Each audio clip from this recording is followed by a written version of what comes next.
Guys, ഇന്ന് നമ്മൾക്ക് കുറച്ച് പോത്തിൻ്റെ കുടൽ ഇട്ടിട്ടുണ്ട്. അത് വെച്ച് നമുക്കൊരു തോരൻ ഉണ്ടാക്കാം. അതെങ്ങനെയാണെന്ന് നോക്കാം. അതിനായിട്ട് നമ്മൾ പോത്തിൻ്റെ കുടൽ നന്നായിട്ട് കഴുകി വൃത്തിയാക്കി എടുത്തിട്ടുണ്ട്. അതിലേക്ക് മഞ്ഞൾപ്പൊടിയും ഉപ്പും ഇട്ട് കുറച്ച് വെള്ളം ഒഴിച്ചു കൊടുക്കാം. ഇനി നമുക്ക് കുക്കർ അടച്ച് വെച്ച് വേവിച്ചെടുക്കാം.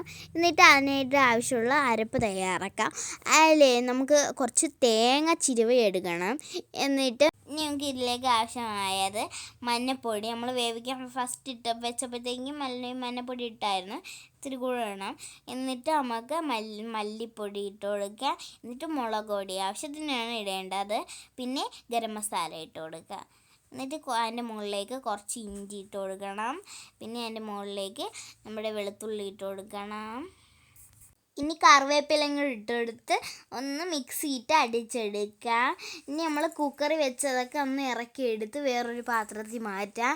ഇനി ഇതിലേക്ക് കുറച്ച് പച്ചമുളകും ചെറിയുള്ളിയും നമ്മൾ നേരത്തെ നമ്മൾ നമ്മൾ അരപ്പ് തയ്യാറാക്കിയല്ലോ, അപ്പോൾ മിക്സി കഴുകിയിട്ട് അതിൻ്റെ അരപ്പെടുത്ത് വെച്ചതാണ്. അതൊന്ന് ഒഴിച്ചിട്ട് കുറച്ച് ഉപ്പിടണം. പിന്നെ ഒന്ന് അടച്ച് മൂടി ഒന്ന് വേവിച്ചെടുക്കുക. അപ്പോഴത്തേക്ക് ഉള്ളിയൊക്കെ നന്നായിട്ട് വെന്ത് വന്നിട്ടുണ്ട് കേട്ടോ. അപ്പോഴത്തേക്കും നമുക്ക് ജസ്റ്റ് ഒന്ന് ഇളക്കി കൊടുക്കണം. ഇനി നമുക്ക് കുറച്ചുകൂടെ അടച്ച് വെച്ച് വേവിക്കാം. എന്നിട്ട് നമ്മൾ നേരത്തെ തയ്യാറാക്കി വെച്ച അരപ്പ് അതിലേക്ക് ഇട്ട് കൊടുക്കാം. കൂടുതൽ അങ്ങ് അരയണ്ട, ഈ ഒരു പരുവത്തിൽ അരഞ്ഞാൽ മതി. എന്നിട്ട് എല്ലാ സൈഡിലോട്ടും ഒന്ന് പറ്റിച്ചു കൊടുക്കണം. എന്നിട്ട് നമുക്ക് അടച്ച് വെച്ച് വേവിച്ചെടുക്കാം. അരപ്പിലൊക്കെ നന്നായിട്ട് ആവി ഏറിയിട്ടുണ്ട്.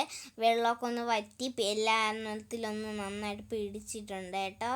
അപ്പോഴത്തേക്കും നന്നായിട്ട് നമുക്ക് ഒന്നും കൂടെ നന്നായിട്ട് ഇളക്കി കൊടുക്കാം. നമുക്കിതിലേക്ക് കുറച്ച് വെളിച്ചെണ്ണയും കരിവേപ്പിലയും കൂടെ ഇട്ട് കൊടുത്ത് നന്നായിട്ട് ഇളക്കിയിട്ട് ഒരു ചൂട് വരുന്നവരേക്ക് ഒന്ന് അടച്ച് വെച്ചാൽ മതി കേട്ടോ. പിന്നെ നമുക്ക് നമ്മുടെ പോത്തും കുടൽ റെഡി ആയിട്ടുണ്ട്. നല്ല ടേസ്റ്റ് ഉണ്ട്, എനിക്കിഷ്ടപ്പെട്ടു. കൂടാതെ എൻ്റെ ചാനൽ ലൈക്ക് ചെയ്യാനും ഷെയർ ചെയ്യാനും കമൻറ്റ് ചെയ്യാനും എല്ലാവരും മറക്കരുതേ കേട്ടോ. പുതിയ വീഡിയോയുമായിട്ട് അടുത്ത ദിവസം കാണാം. അതുവരേക്കും ബൈ ബൈ.